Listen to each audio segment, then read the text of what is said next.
Welcome to the Deep Dive. We shortcut your way to being well-informed. Today we're looking at the New Balance 530 sneaker. It's had this huge comeback. Huge, yeah. You see it everywhere. Right, and it's got that perfect retro 2000s vibe going on.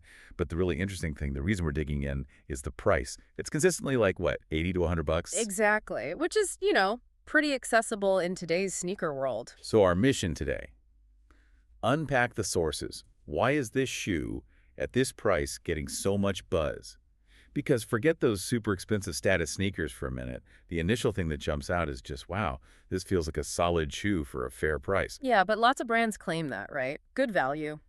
We need to see if it holds up.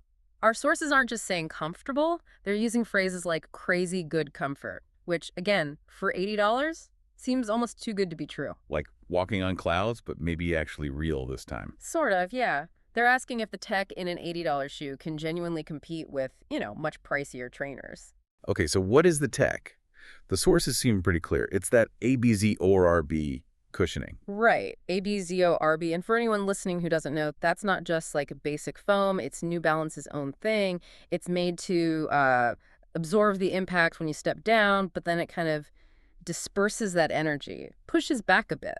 So it's not just soft, it actually supports you, gives back some energy? Exactly. That's what gives you that comfort that lasts all day, not just that initial squish you get from cheaper materials. And it does it without feeling unstable. Okay, tech sounds legit, but what about the rest of it? Like, does it feel cheap? Is it heavy? Nope. Sources actually raved about the construction. The upper is mesh, but apparently it's got real durability. It doesn't feel flimsy at all.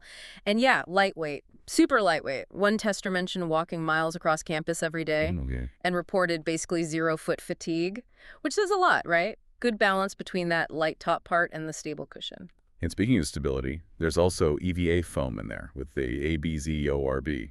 Why both? Good question. The EVA provides the structure. Think of it like the frame. ABZORB handles the shock, the impact. But the EVA keeps your foot stable, centered, stops that overly squishy feeling you sometimes get. Which can actually make your feet tired, right? If it's too soft. Totally. Can lead to strain. Plus, the combo breathes well, so no sweat fest situation after wearing them all day. Okay, good to know. And one other practical thing that popped up was the grip. Yeah. Kind of unexpected, right? Totally. People were saying you could walk on wet sidewalks without slipping around, which is honestly better than some sneakers I've paid way more for. Definitely a bonus point there. All right, let's shift gears a bit. Yeah. From the nuts and bolts to the look, the style, that retro 2000s thing is key, but the sources said it's done right. It's not like comically bulky. It looks clean. Yeah, it really nails that specific look. It works for people who want to look current, maybe tapping into that gorp core thing, or just, dressing well without looking like they spent a fortune. The status shoe, maybe. Kind of, yeah. It feels like a legitimate style choice that doesn't scream, look how much I spent. It's comfortable, it looks good, but it's kind of low-key. So wrapping this up for you listening, who should actually buy these? Who's the target audience here? Okay, connecting the dots from the sources.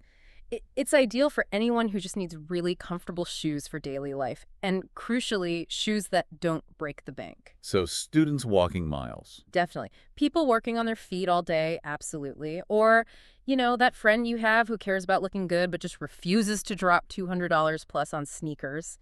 This is their shoe. But, and this is important, the sources were very clear. These are not running shoes. Oh, absolutely not. Casual wear, style, walking around town, great for that. But if you're training for a 10K or a marathon, no, look elsewhere for serious athletic performance. Got it. Important distinction. For sure. But for what it is meant for, casual style, daily comfort, the 530 nails it. It's like getting a really reliable, comfortable daily driver car that surprisingly feels a bit like a luxury ride inside. Great value. So the New Balance 530 success really comes down to that combination. Yeah. Surprisingly good comfort from real tech, a solid build, and that very accessible price. And that makes you wonder, doesn't it? Thinking bigger picture. Yeah.